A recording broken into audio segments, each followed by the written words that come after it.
الحمد للہ نحمده ونستعینه ونستغفره ونؤمن به ونتوکل علیه ونعوذ باللہ من شرور انفسنا ومن سیئات اعمالنا من يهده الله فلا مضل له ومن يضلل فلا هادي له ونشهد أن سيدنا وسندنا وحبيبنا ومولانا محمد صلى الله عليه وسلم قال الله تبارك وتعالى في كلامه المجيد والفرقان الحميد ثاني اثنين إذ هما في الغار وقال الله تبارك وتعالى في مقام آخر والسابقون الأولون من المهاجرين والأنصار وقال النبي صلى الله عليه وسلم أرحم أمتي بأمتي أبو بكر صدق الله العظيم وصدق رسوله النبي الكريم ونحن على ذلك لمن الشاهدين والشاكرين والحمد لله رب العالمين. تمام حضرات محبت عقیدت کے ساتھ درود شریف پڑھیں.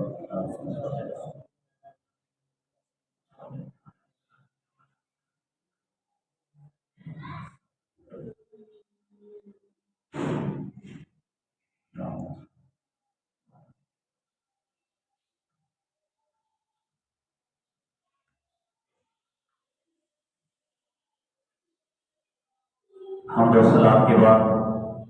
میرے عزیز واجب الاحترام معزز محترم حضرات سامعین ذی وقار، میں ملتمس ممنون اور مشکور ہوں پیر طریقت رہبر شریعت حضرت جی مولانا محمد عمران نقشبندی صاحب کا، جنہوں نے اپنی مسند پر مجھے کھڑا کیا، اور خوش نصیب ہے آپ لوگ کہ آپ لوگوں کا چناؤ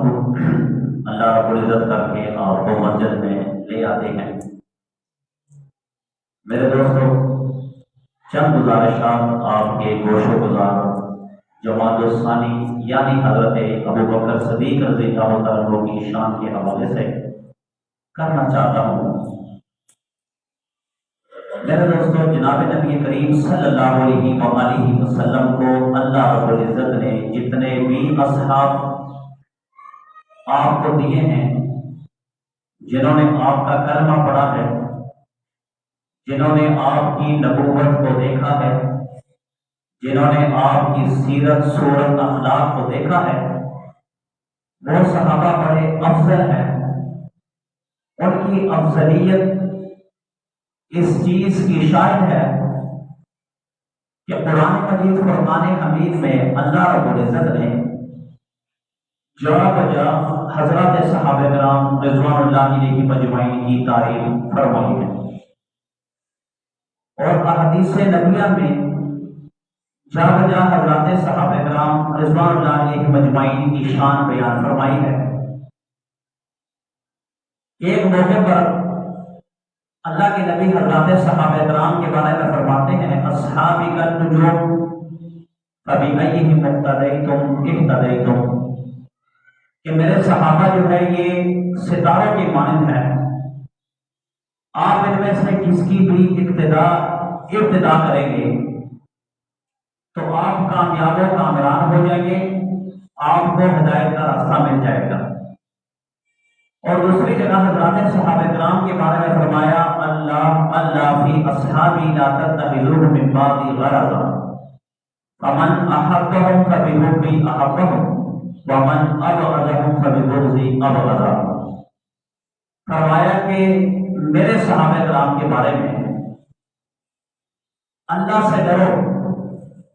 صحابہ کرام کے بارے میں کچھ نہیں کہنا،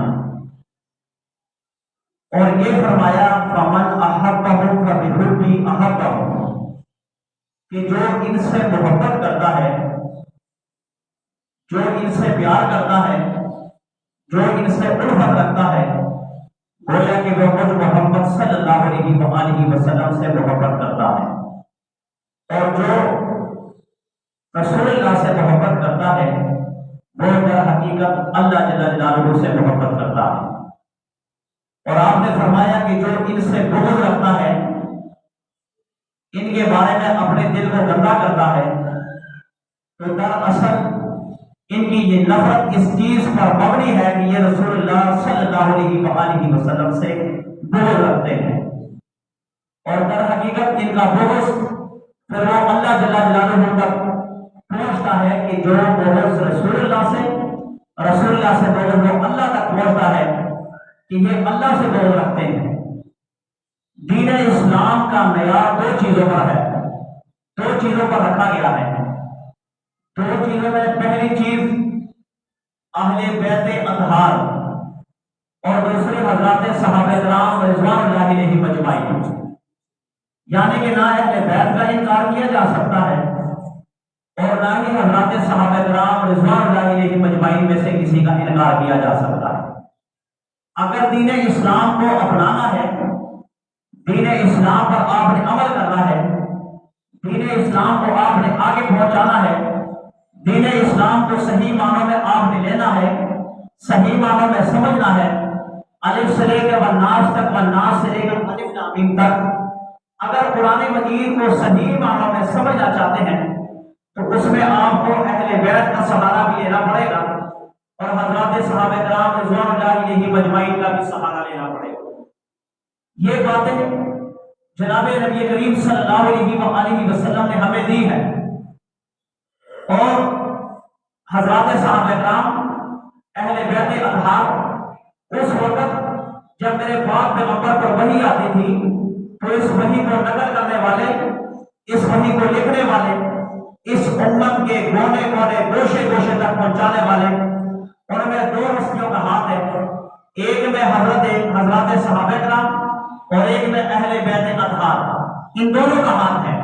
ان دونوں کا انکار نہیں کیا جا سکتا۔ اگر آپ دو گروہ میں سے ایک کو لے لیتے ہیں، ایک سے انکار کر دیتے ہیں، تو یاد رکھنا رسول اللہ صلی اللہ علیہ وآلہ وسلم کے فرمان کے مطابق وہ آدمی دین اسلام سے سچا نہیں ہے، اس آدمی کی دین اسلام سے محبت پکی نہیں ہے، بلکہ وہ دوغلے پن کا شکار ہے۔ آج میں جس بات پر آپ کو آپ کے سامنے گوش گزار کرنا چاہتا ہوں وہ موضوع ہے حضرات صحابہ کرام میں سے ایک چمکتا ایک دمکتا ستارہ حضرت ابوبکر صدیق رضی اللہ عنہ کی ذات گرامی ہے۔ حضرت صدیق اکبر رضی اللہ عنہ 22 جمادی الثانی کو آپ کی وفات ہوئی ہے، آپ اس دنیا فانی سے چلے گئے ہیں۔ وہ صدیق اکبر کہ جن کو یہ اعزاز حاصل ہے، میرے پاک پیغمبر صلی اللہ علیہ وآلہ وسلم نے فرمایا کہ مجھ پر ایمان لانے والے کئی ہیں،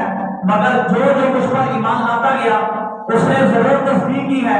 اس نے ضرور پوچھا ہے، اس نے ضرور ادھر ادھر سے ضرور پوچھا ہے کہ یہ تو بتلاؤ کہ جو یہ نبی اپنے آپ کو نبی کہتا ہے، جو یہ کلمہ پڑھاتا ہے، جو یہ رسالت والا ہے، جو یہ توحید والا ہے، آؤ یہ بتلاؤ کہ یہ سچا ہے یا جھوٹا ہے۔ تو جب لوگوں نے میری تصدیق کی، میری تصدیق کے بعد ان لوگوں نے کلمہ پڑھا، آپ نے فرمایا کہ پوری صحابیت میں سے، پورے صحابہ میں سے اگر ایک ہستی کو دیکھا جائے وہ ہستی ایسی ہے کہ جب میرا پیغام اس تک پہنچایا گیا، میرا کلمہ اس تک پہنچایا گیا، اس آدمی نے یہ نہیں کہا کہ مجھے کوئی دلیل چاہیے، یہ نہیں کہا کہ میں پوچھ تاچھ کروں گا، یہ نہیں کہا کہ میں آس پاس کے لوگوں سے پوچھوں گا، یہ نہیں کہا کہ اپنے والد سے ہی جان لوں گا، اپنی والدہ سے ہی جان لوں گا، اپنے خاندان اپنے دوستوں سے جان لوں گا، بلکہ جیسا میرا پیغام اس کے کانوں تک پہنچا اسی وقت کہا آمنا و صدقنا، کہ میں ایمان بھی لاتا ہوں، میں تصدیق بھی کرتا ہوں کہ رسول اللہ صلی اللہ علیہ وآلہ وسلم آخری نبی ہے۔ آپ نے سبحان اللہ ضرور کہنا، ٹھیک ہے؟ کیا کہنا ہے؟ سبحان اللہ۔ یہ آپ کا سوال ہے، عقیدہ رکھتے ہیں نا؟ بات جو نفر سمجھ لیں آپ نے کیا کہنا؟ سبحان اللہ. تو حضرات صحابہ کرام میں سے حضرت ابوبکر صدیق رضی اللہ عنہ، آپ نے جب نبی کریم صلی اللہ علیہ وآلہ وسلم پر ایمان لائے تو لوگوں نے کہا کہ پہلے تصدیق کر لو. کہا نہیں، تصدیق کی کوئی ضرورت نہیں ہے. یہ جو چہرہ ہے یہ چہرہ جھوٹے کا چہرہ نہیں ہے، یہ سچوں کا چہرہ ہے. آپ نے کہا کہ یہ سچائی والا چہرہ ہے. اور پھر ایک موقع وہ آیا کہ معراج کے موقع پر جب جناب نبی کریم صلی اللہ علیہ وآلہ وسلم تشریف لے گئے، آپ معراج پر سے آئے. معراج پر سے آنے کے بعد آپ نے مکہ پر دعوت چلائی، لوگوں کو بتایا کہ اللہ رب العزت نے مجھے معراج کروائی. اتنے سالوں کا سفر تھا، مگر سبحان الذی اسریٰ بعبدہ لیلا من المسجد الحرام الی المسجد الاقصی، یہاں پر جو لیلا کی تنوین ہے یہ تنوین علم کے لیے ہے کہ میں بہت ہی کم عرصے میں اللہ رب العزت کے تمام آسمانوں کی جنتوں کی سیر کر کے اللہ سے ملاقات کر کے آپ کے پاس آیا ہوں، آپ کو بتلا رہا ہوں. اس پر کافروں نے پروپیگنڈا کیا اور ایک سازش چلائی نبی کریم صلی اللہ علیہ وآلہ وسلم کے خلاف. اس میں ابو جہل نہیں، جب جناب صدیق اکبر رضی اللہ عنہ کا سامنا کرتا ہے تو یہ کہتا ہے کہ اے صدیق آپ ذرا یہ بتلاؤ. ایک شخص یہ کہتا ہے کہ میں اتنے 1000 سال کا سفر چند منٹوں چند سیکنڈوں میں طے کر کے آیا ہوں. اللہ کو بھی دیکھ آیا ہوں، جنت بھی دیکھ آیا ہوں، دوزخ بھی دیکھ آیا ہوں، پہلے آسمان پر، دوسرے آسمان پر، تیسرے آسمان پر، چوتھے، پانچویں، چھٹے، ساتویں آسمان پر انبیاء سے ملاقات کرنے کے بعد آیا ہوں. آؤ یہ بتاؤ کہ یہ بات سچی ہو سکتی ہے یا غلط ہو سکتی ہے. تو ابو جہل کے سامنے حضرت صدیق اکبر رضی اللہ عنہ نے فرمایا کہ اگر یہ بات میرے نبی کے علاوہ کوئی اور کہے تو اس میں شک ہو سکتا ہے، اور اگر یہ بات میرے نبی میرے محبوب کہے اس میں کوئی شک نہیں ہو سکتا. اس میں کوئی شک نہیں ہو سکتا. ابو جہل کے منہ پر تماچا لگ گیا اور منہ موڑ لیا. منہ موڑنے کے بعد کہنے لگا کہ جس سے تصدیق و تکذیب کروانی تھی انہوں نے بھی اس بات کی تصدیق کر دی ہے کہ کیا کہ نبی کریم صلی اللہ علیہ وآلہ وسلم کی ذات گرامی کیا ہے کہ وہ سچی ہے، وہ جو بھی حکم دے وہ سچا ہے. مردوں میں سب سے پہلے جناب صدیق اکبر رضی اللہ عنہ اسلام لائے. اپنے مال میں سے تمام صحابہ کرام میں سے جب جناب نبی کریم صلی اللہ علیہ وآلہ وسلم نے اعلان کیا کہ اپنے گھروں سے مال لاؤ تو حضرت فاروق اعظم بھی دوڑے، حضرت عثمان غنی بھی دوڑے، حضرت علی المرتضیٰ شیر خدا بھی دوڑے. سارے اپنے گھر کا مال لا کر نبی کے جوتوں پر، نبی کے پاؤں میں رکھ کر سلام پیش کر کے کہنے لگے یا رسول اللہ ہم اپنا مال لے آئے ہیں. جب فاروق اعظم سے پوچھا جاتا ہے اے فاروق اعظم آپ کتنا مال لائے ہو؟ فاروق اعظم کہنے لگے یا رسول اللہ فدا کا ابھی وہ بھی، میرے ماں باپ آپ پر قربان. یا رسول اللہ میں گھر کا آدھا سامان اپنے اہل و عیال کے لیے چھوڑ آیا ہوں، آدھا سامان آپ کی قادر خدمت ہے. عثمان غنی سے پوچھا جاتا ہے، عثمان غنی بھی یہ جواب دیتے ہیں. علی المرتضیٰ سے پوچھا جاتا ہے، وہ بھی اپنی عشق محبت میں یہ جواب دیتے ہیں. جب فاروق حضرت ابوبکر صدیق ایک کونے میں کھڑے ہیں، جب جناب نبی کریم کا چہرہ ان کی طرف ہوتا ہے ان سے پوچھا جاتا ہے اے صدیق اکبر آپ بتاؤ کتنا مال لائے ہو؟ صدیق اکبر اپنی نگاہوں کو جھکاتے ہوئے عاجزی کے ساتھ اپنے سر کو نیچے رکھتے ہوئے کہنے لگے یا رسول اللہ فدا کا امیر وہ بھی، فدا کا امیر وہ بھی. یا رسول اللہ میرے ماں باپ آپ پر قربان. یا رسول اللہ میرے ماں باپ آپ پر قربان. یا رسول اللہ میرے اہل و عیال آپ پر قربان. یا رسول اللہ گھر میں جو کچھ تھا سارا کچھ لا کر آپ کے قدموں میں رکھ دیا. کہنے لگے گھر میں کیا چھوڑ کر آئے ہو؟ کہنے لگے یا رسول اللہ گھر میں اگر چھوڑا ہے دو چیزوں کو چھوڑا ہے، ایک اللہ کا نام ہے، ایک رسول اللہ کا نام ہے. سبحان اللہ. ایک اللہ کا نام، ایک رسول اللہ کا نام، ان دونوں کے علاوہ گھر میں کچھ نہیں رکھا. یا رسول اللہ آپ کا حکم تھا، آپ کی حکم کی تعمیل کرتے ہوئے سارا کچھ لا کر آپ کے قدموں میں رکھ دیا تاکہ جو کچھ ہو میرے حضور اس پر خوش ہو جائے. آپ کی خوشی رب کی خوشی، رب کی خوشی. صدیق اکبر کی خوشی مجھے مال کی ضرورت نہیں، نبی کے چہرے کی ضرورت ہے. یہ سب سے بڑا منشا اور سب سے بڑا منشور حضرت صدیق اکبر رضی اللہ عنہ ہوتا تھا. اور صدیق اکبر وہ صحابی رسول کے جب اپنا سارا کچھ دے آئے، سارا کچھ مال نبی کے قدموں پر نچھاور کر رہے، رات کے پہرے میں گھر آتے ہیں اور آپ ایک دیوار پر ہاتھ مارتے ہیں. آپ کی بیٹی عائشہ صدیقہ رضی اللہ تعالیٰ عنہا پوچھتی ہے اے ابا جان کیا تلاش کر رہے ہیں؟ کہنے لگے اے میری بیٹی آج سے کچھ روز پہلے میں نے اپنے کپڑے کو پیمند لگایا تھا, وہ سوئی یہاں پر رکھی تھی, وہ سوئی یہاں پر ہے. میں نہیں چاہتا کہ یہ سوئی یہاں پر پڑی رہے بلکہ یہ سوئی اٹھا کر نبی کی خدمت میں دے دیتا ہوں. اگر کسی مجاہد کا جہاد کے وقت میں اگر کپڑا پھٹ جائے تو وہ پیمند کے کام آ جائے گا. وہ سوئی اٹھائی, جناب نبی کریم صلی اللہ علیہ وآلہ وسلم کے خدمت میں حاضر کر دی. یا رسول اللہ یہ بچ گیا. آپ کی خدمت میں حاضر کرنے کے بعد یہی صحابی رسول جب اپنے گھر جاتے ہیں اپنے کپڑوں کو دیکھتے ہیں, آپ کا کپڑا قیمتی ہے, آپ نے وہ کپڑا اتارا بازار میں بیچ کر اس کی قیمت لے کر جناب نبی کریم صلی اللہ علیہ وسلم کی خدمت میں پیش کر کے خود ٹاٹ کا لباس پہنا. ٹاٹ کا لباس پہننے کے بعد جب اللہ رب العزت نے اس آدمی کی طرف دیکھا, صدیق اکبر کی محبت کو دیکھا کہ گھر کا سارا مال نبی کی قدموں میں, گھر کا ساری ضرورت کی چیزیں نبی کی قدموں میں,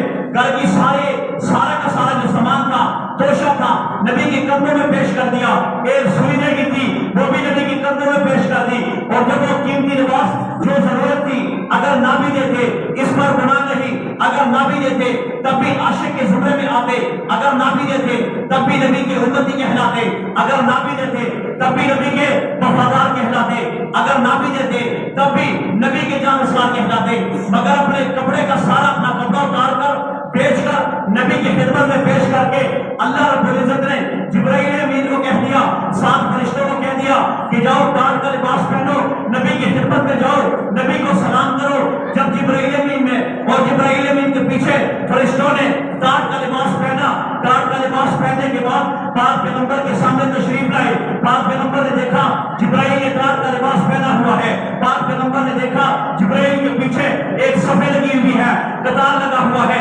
صحابہ کرام نے ٹاٹ کا لباس پہنا ہوا ہے. کہنے لگے آج کیا ماجرا ہے, کیا جنت کا لباس نہیں پہنا, آج ٹاٹ کا لباس پہنا ہے. جبرائیل امین کہنے لگے یا رسول اللہ صلی اللہ علیہ وآلہ وسلم, یا رسول اللہ وہ جو صدیق تھے انہوں نے اپنا لباس بیچ کر اس کی قیمت آپ کی خدمت میں پیش کر دی, پھر ٹاٹ کا لباس پہنا. رب کو یہ ٹاٹ کا لباس اتنا پسند آیا, جبرائیل جو فرشتوں کے سردار ہے ان کو حکم دیا کہ آپ بھی ٹاٹ کا لباس پہن کر نبی پاک صلی اللہ علیہ وسلم کو بتا دو کہ آپ کی عاشق سے اتنی محبت ہم بھی کرتے ہیں. سبحان اللہ. آپ کی عاشق سے ہم اتنی محبت کرتے ہیں کہ ہم نے بھی جبرائیل امین کو, جبرائیل امین کے پیچھے جو فرشتے ہیں ان کو ہم نے ٹاٹ کا لباس پہنا دیا, ٹاٹ کا لباس پہنا کر ان کو اتار دیا. ایک بات آج 2 باتوں پر اعتراض ہوتا ہے کہ جب میرے پاک پیغمبر ہجرت کرنے لگے, پاک پیغمبر ہجرت کرنے لگے, کہنے لگے کہ حضرت علی رضی اللہ عنہ شیر خدا, اپنے طاقت میں بے مثال, صحابیت میں بے مثال, اپنے حسن میں بے مثال, آپ کو اپنا بستر دے کر چلے گی, آپ کو بستر دے کر چلے گی اور صدیقہ پر چلے گی. یہاں پر نقطوں پر غور کرنا 2-3 نقطے آپ کو دینے جا رہا ہوں. اگر بستر پر حضرت علی ایک بار لیٹے اور یہ خلافت میں سب سے اول آنے کی علامت ہے تو یاد رکھنا حضرت عائشہ اس کی سب سے اول حقدار بنتی ہے. نہیں میری بات سمجھے, اگر سمجھے تو سمانا کیا ہے. سبحان اللہ. اگر بستر پر لیٹنا خلافت کی ذمہ داری اپنے سر آتی ہے اور خلافت پہلے آنے کی سب سے بڑی علامت ہے تو حضرت علی کو جناب نبی کریم صلی اللہ علیہ وآلہ وسلم کے بستر پر ایک بار لیٹے, حضرت عائشہ پتہ نہیں ان کی کتنی بار لیٹی. پہلا نقطہ. دوسرا نقطہ کہ صدیق خلافت لے گیا, صدیق خلافت لے گیا, چھین گیا, علی کا حق بنتا تھا. ارے قربان جاؤ, جب میرے پاک پیغمبر صلی اللہ علیہ وآلہ وسلم جب جناب صدیق اکبر کے گھر تشریف لے کے جاتے تھے, دروازہ کر کے جاتے تھے, اندر جاتے تھے, صدیق سے بات کرتے تھے, صدیق سے مشورہ کیا کرتے تھے. ایک موقع آیا میرے پاک پیغمبر نے چہرہ چھپایا ہوا ہے, چھپانے کے بعد آپ نے آواز دی اے صدیق اگر کوئی ہے ان کو سیر کے کرو, آنا چاہتا ہوں. میرے پاک پیغمبر کو اجازت ملی. اجازت ملنے کے بعد صدیق سے مشورہ کیا, اے صدیق میں ہجرت کرنا چاہتا ہوں, تیاری کرو, ہم یہاں سے ہجرت کریں گے. ہجرت چار مانگے اس بات کو، چار مانگے۔ ارے صدیق کے بارے میں کہتے ہیں صدیق خلافت لے گیا، ذرا نقطے پہ غور کرنا، صدیق خلافت لے گیا۔ ارے نہیں، صدیق خلافت نہیں لے کے گیا، میرے پاک پیغمبر علی کو بستر دے کے جا رہے ہیں، علی شیر خدا کو بستر امانتیں دے کر جا رہے ہیں۔ میرے پاک پیغمبر نے فرمایا، میرے پاک پیغمبر نے فرمایا اے علی شیر خدا، یہ امانتیں صبح اٹھ کر لوگوں تک لوٹا دینا، واپس کر دینا، اس کے بعد آ جانا۔ خود یہ نبوت، خود یہ صداقت، خود یہ سچائی، خود یہ عدالت، خود یہ انصاف، خود یہ پیکر، خود یہ تقوی کا پیکر، خود یہ زلفوں والا، خود یہ چہرے والا، خود یہ وضحا کی چہرے والا، اس کی ہاتھ کا یہ طاقت کہ اگر چاند کی طرف اشارہ کرے چاند اور ٹکڑے ہو جائے، اس کے پاؤں کی یہ طاقت اگر پہاڑ پر دے مارے پہاڑ رک جائے، اس کے چناؤ کی یہ طاقت صدیق کی ایڑی پر لگا دے سانپ کا زہر دور ہو جائے، اس کی رواب کی یہ طاقت اگر صحابی کا پاؤں ٹوٹ جائے اس کی ہڈی پر لگا دے وہ ہڈی تندرست ہو جائے۔ یہ چل پڑا ہے، صدیق کا دروازہ کھٹکھٹایا جاتا ہے، صدیق کو ساتھ لیا جاتا ہے۔ ارے تم خلافت کی بات کرتے ہو، ارے تم اول آنے کی بات کرتے ہو، صدیق خلافت نہیں لے کے گیا بلکہ صدیق خلافت اور نبوت سارا کچھ ساتھ لے گیا۔ خلافت اب دیکھیں ایک چیز ہوتی ہے بلایا جاتا ہے، ایک چیز کو بلایا جاتا ہے اور ایک چیز کو دی جاتی ہے۔ علی کو بلایا گیا، علی کو بلایا گیا، بستر پر لٹایا گیا، امانتیں سپرد کی گئی، اور خود یہ سب سے بڑی امانت، سب سے بڑی امانت جو رسول اللہ کی صورت میں اللہ رب العزت نے اس امت کو دی، یہ اپنی امانت صدیق کے حوالے کرتا ہے کہ مجھے ساتھ لے لو۔ خلافت کی بات کرتے ہیں، ملوکیت کی بات کرتے ہیں،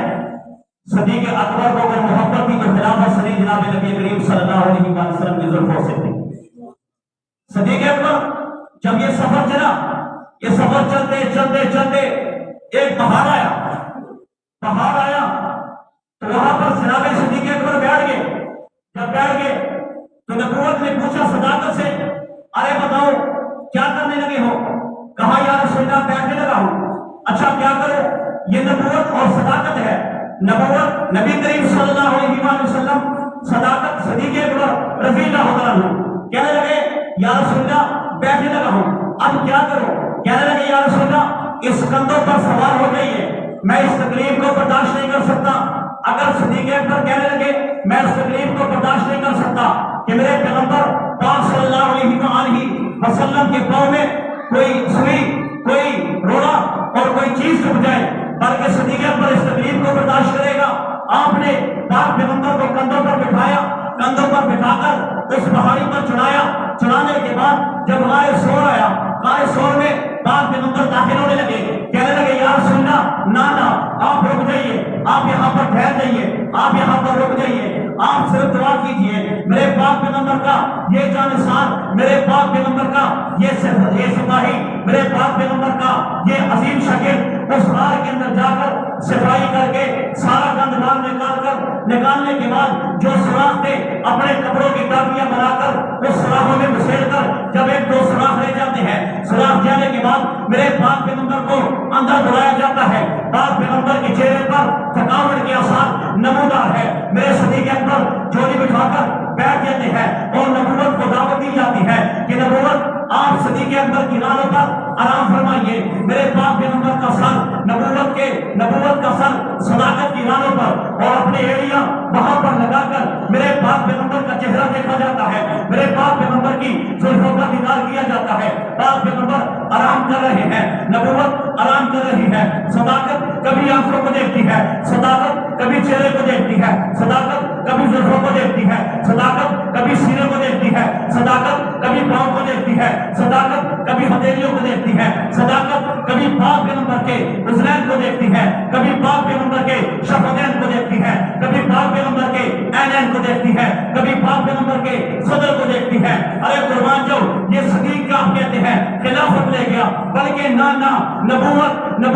نبوت صداقت کی گود میں آ کر اور یہ کہنے لگے کہ آپ اس چیز کو سنبھالیں۔ جب سانپ آیا، سانپ نے ایڑی کو ڈسا، ڈسنے کے بعد میرے پاک پیغمبر کا یہ عظیم صحابی، میرے پاک پیغمبر کا یہ جانثار صحابی، میرے پاک پیغمبر کا یہ عظیم دلارہ اپنی ایڑی کو سیر بھی نہیں کرتا، کہیں نبوت کے آرام میں خلل نہ جائے، کہیں نبوت کے خواب میں خلل نہ جائے، کہیں نہ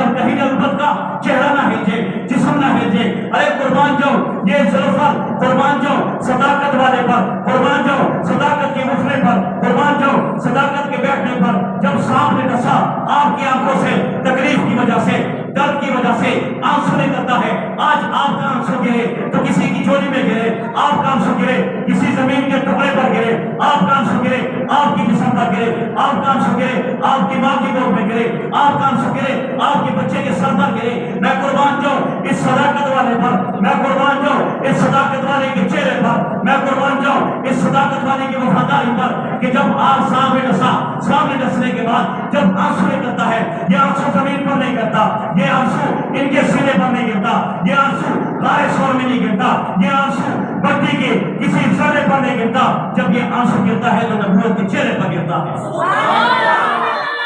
نبوت کے چہرے پر گرنے کے بعد نبوت جاگ جاتی ہے۔ جب نبوت جاگ جاتی ہے صدیق اکبر کو دیکھتے ہیں، صدیق اکبر کو تو کہنے لگے صدیق اکبر کیوں رو رہے ہو؟ کہنے لگے یا رسول اللہ آپ کا دفاع کیا تھا، آپ کا دفاع، نبوت کا دفاع کیا، آپ کی دفاع کی وجہ سے مجھے کالے نے آ کے ڈسا، زہریلے چیز نے آ کے ڈسا، تو زہر میرے جسم میں سرایت کر گیا، میرے پاؤں میں سرایت کر گیا، تو میرے پاک پیغمبر نے کہا اچھا ذرا ایڑی لاؤ، جب ایڑی قریب کی گئی تو میرے پاک پیغمبر صلی اللہ علیہ وسلم نے اپنا لواب مبارک نکالا، یہ وہ لواب کہ جب میرے پاک پیغمبر نے فرمایا خیبر فتح کرنا ہے، حضرت علی شیر خدا کو بلایا جائے، حضرات صحابہ کرام نے کہا یا رسول اللہ ان کی آنکھیں دکھتی ہیں، شوق چشم ہے، فرمایا میں کہتا ہوں بلا کے لاؤ، جب علی کو بلایا گیا، علی کی آنکھوں میں شوق چشم، تو میرے پاک پیغمبر نے یہ لواب نکالا، علی کی آنکھوں پر لگایا، علی کی آنکھیں درست ہو گئی، اور جب صدیق کی ایڑی کی بات آئی میرے پاک پیغمبر نے فرمایا صدیق ایڑی آگے کرو، جب ایڑی آگے کی گئی میرے پاک پیغمبر نے اپنا لواب نکالا، لواب لگایا، صدیق اکبر فرماتے ہیں جیسے کہ مجھے کوئی تکلیف ہی نہیں ہے، جیسے کہ مجھے سانپ ڈسے ہی نہیں ہے۔ یہاں پر صدیق پیغام دے کر چلے گئے کہ جب نبوت کا کلمہ پڑھو گے، جب نبوت کا ساتھ دو گے، جب نبوت کے قرآن پر عمل کرو گے، جب نبوت کے کلمے کو آگے لے کے چلو گے، جب نبوت کے پیغام کو لے کر چلو گے تو یاد رکھنا صدیق کو بھی سامنے ڈسا تھا، تمہیں بھی کچھ کالے لوگ ڈسیں گے، تمہیں بھی کچھ کالے لوگ تنگ کریں گے، مگر نانا نبوت کا پہرا دینا، اگر نبوت کا پہرا دو گے، نبوت کا پہرا دیتے وقت اگر کوئی تکلیف آئے گی، نبی کی دعا آپ کے ساتھ ہے، نبی کی شفاعت آپ کے ساتھ ہے، نبی کی محبت آپ کے ساتھ ہے۔ آج بھی آپ دیکھ رہے ہیں کالے ادھر بھی ہیں، ادھر بھی ہیں، سامنے بھی پیچھے بھی، صحابہ کرام کے غلاموں کو تنگ کرتے ہیں، ان میں تزلزلی کا شکار پیدا کرتے ہیں، کبھی کہتے ہیں خلافت اس کی نہیں بنتی تھی، کبھی کہتے تھے آگے نہیں آنا چاہیے تھا، کبھی کہتے ہیں کہ ان کو آگے نہیں آنا چاہیے تھا، مگر نہ جس کو نبی نے آگے کیا ہو، جس کو خدا نے آگے کیا ہو، ارے تیری کیا اوقات، تیری کیا مجال کہ تو ان کو پیچھے کرے۔ میرے پاک پیغمبر کا طبیعت حساس تھی، میرے پاک نے فرمایا کہ حضرت ابوبکر صدیق کو بلایا جائے، میرے مصلی پر امامت کروائے۔ عائشہ نے پوچھا، عائشہ نے کہا یا رسول اللہ وہ ذرا نرم دل ہے، وہ امامت نہیں کروائیں گے، آپ فاروق اعظم کو کہتے۔ فرمایا نہیں صدیق کو بلاؤ، یہ میرے حضور فرماتے ہیں صدیق کو بلاؤ، میرا دل کہتا ہے، عرش رب کہتا ہے اگر نبی کے ہوتے ہوئے نبی کے مصلی کو کوئی سنبھالے گا، نبی کے ممبر کو کوئی سنبھالے گا، نبی کے بعد اگر خلافت کرنے کوئی جا رہا ہے تو وہ کون ہے؟ وہ جناب صدیق اکبر کی ذات ہے۔ سبحان اللہ۔ یہ اشارہ تھا، یہ واضح اشارہ تھا اور بڑا بہترین اشارہ تھا کہ اگر میرے بعد اگر کوئی اس مسلک کو سنبھالے گا تو وہ مسلک جناب صدیق اکبر رضی اللہ عنہ کی ذات مبارک ہوگی جو اس مسلک کو سنبھالے گی۔ اور قربان جاؤ اپنے پاک پیغمبر صلی اللہ علیہ وسلم کے ان جانساروں پر کہ جنہوں نے کسی کی پرواہ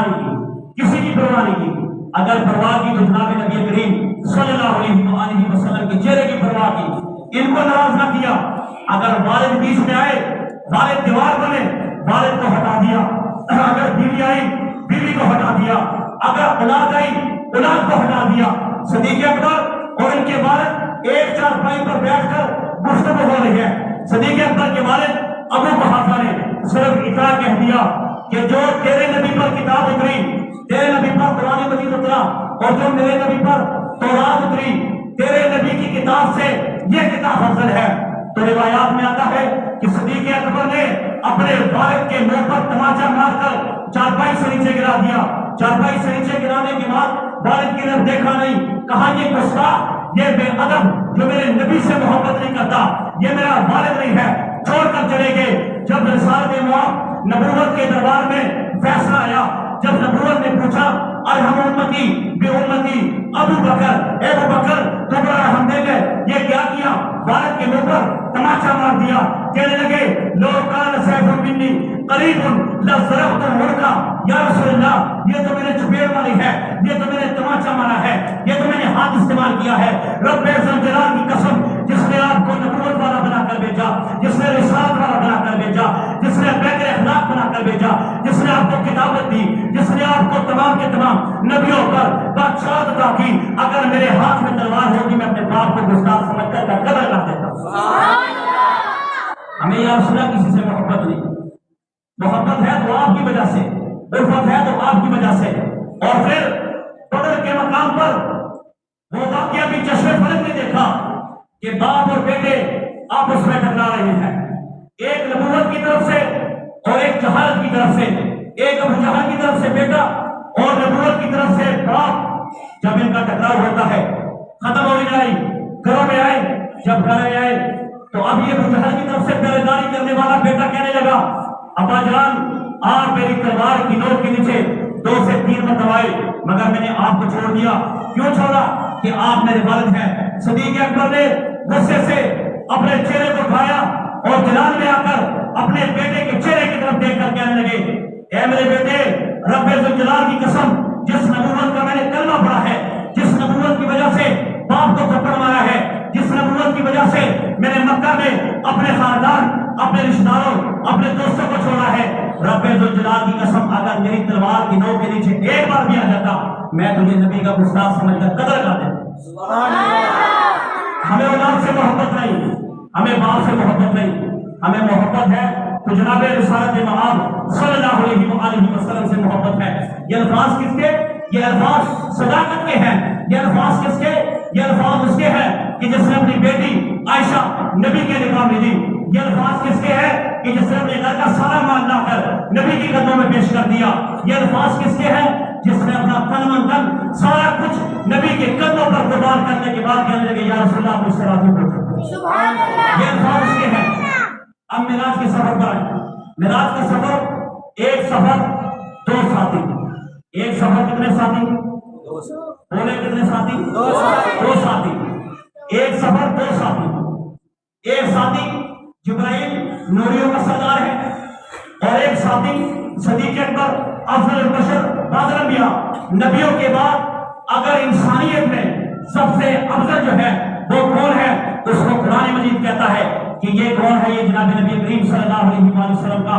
عظیم دلارہ، عظیم شکل جو صدیق اکبر ہے۔ ایک سفر ہے 2 رفیق ہے، مگر ایک رفیق جب جاتا ہے آسمان کی سیر کرواتا ہے، دوسرے آسمان کی سیر کرواتا ہے، تیسرے آسمان کی سیر کرواتا ہے، چوتھے آسمان کی سیر کرواتا ہے، 7ویں آسمان کی سیر کروانے کے بعد ایک مقام ایسا آتا ہے، یہ جو نوریوں کا سردار ہے یہ ساتھ جاتا ہے، یہ نوریوں کا سردار ہے، راستہ دکھاتا ہے، یہ نوریوں کا سردار ہے، آسمانوں پر نبیوں سے ملاقات کرواتا ہے۔ یہ جو سردار ہے، یہ جو سردار ہے، یہ ملاقات کروانے کے بعد ایک موقع آتا ہے جس موقع پہ آ کر اپنے ہاتھ کھڑے کر کے کہنے لگا یا رسول اللہ آگے نہیں جا سکتا، میرے پیر جل جائیں گے، یا رسول اللہ آگے نہیں جا سکتا، میرا جسم جل جائے گا، یا رسول اللہ آگے نہیں جا سکتا، میرے جسم کو نقصان ہو جائے گا، ہیٹ نہیں برداشت کر سکتا، نورانیت کو برداشت نہیں کر سکتا، میں یہاں پر ہوں۔ ارے اس کو بھی دیکھو، اس رفیق کو بھی دیکھو، اس دوست کو بھی دیکھو، اس یار کو بھی دیکھو، اور جب آپ آؤ اس یار کی طرف جو صداقت والا ہے، اب آؤ اس یار کی طرف جو صداقت والا ہے، جب یہ چلتا ہے میرے پاک پیغمبر کے ساتھ، اگر بدر کا میدان ہو یہ سب سے آگے ہے، اگر احد کا میدان ہو یہ سب سے آگے ہے، اگر حنین کا میدان ہو یہ سب سے آگے ہے، اگر لڑائی کا میدان ہو یہ سب سے آگے ہے، حج کا میدان ہو یہ سب سے آگے ہے، نماز کا میدان ہو سب سے آگے ہے، رحمت کا میدان ہو یہ سب سے آگے ہے، سفر کا میدان ہو یہ سب سے آگے ہے۔ جاتے جاتے ارے وہ تو کہہ گیا میرا جسم جل جائے گا اگر جاؤں گا، مگر یہ کہہ گیا یا رسول اللہ یا حبیب اللہ اگر میرے جسم پر اگر کوئی تیر چلتی ہے چل جائے، جسم کرتا ہے کر جائے، جسم شہید ہوتا ہے ہو جائے، مگر یا رسول اللہ میری خواہش یہ ہے کہ میرے جسم کی قربانی ہو نبوت کے ہاتھوں، یعنی کہ نبی کے ہاتھوں سے کیا مراد کہ نبی کے ہاتھ بچ جائے، نبی کا جسم بچ جائے، نبی کی زلفیں بچ جائے، مگر اس صداقت والے کو آگے ہو جانا چاہیے۔ اگر جس کی جسم کی قربانی لگتی ہے، جسم کی قربانی لگ جائے، مگر ہم یا رسول اللہ پیچھے نہیں ہٹیں گے۔ یہ صداقت ہے، وہ نور ہے۔ نور نے کہہ دیا میں کہ نہیں جا سکتا، صداقت کہہ رہا ہے جہاں گئے ہوئے یا رسول اللہ جانے کو تیار ہوں۔ اور پھر صداقت کی آواز وہاں تک پہنچی کہ جہاں رب ذوالجلال اپنے محبوب سے ملاقات، جب ملاقات ایسی ہوتی ہے جس کو کہتے ہیں آمنا سامنا، فیس ٹو فیس ملاقات ہوئی۔ جب ملاقات ہوئی میرے پاک پیغمبر کہنے لگے کہ جب جبرائیل امین پیچھے آ گئے اور سدرۃ المنتہا آگے آیا، میں آگے جاتے جاتے مجھے گھبراہٹ محسوس ہوئی۔ جب گھبراہٹ محسوس ہوئی رب ذوالجلال نے میرے کانوں میں میرے یار کی صدیق کی آواز سنائی اور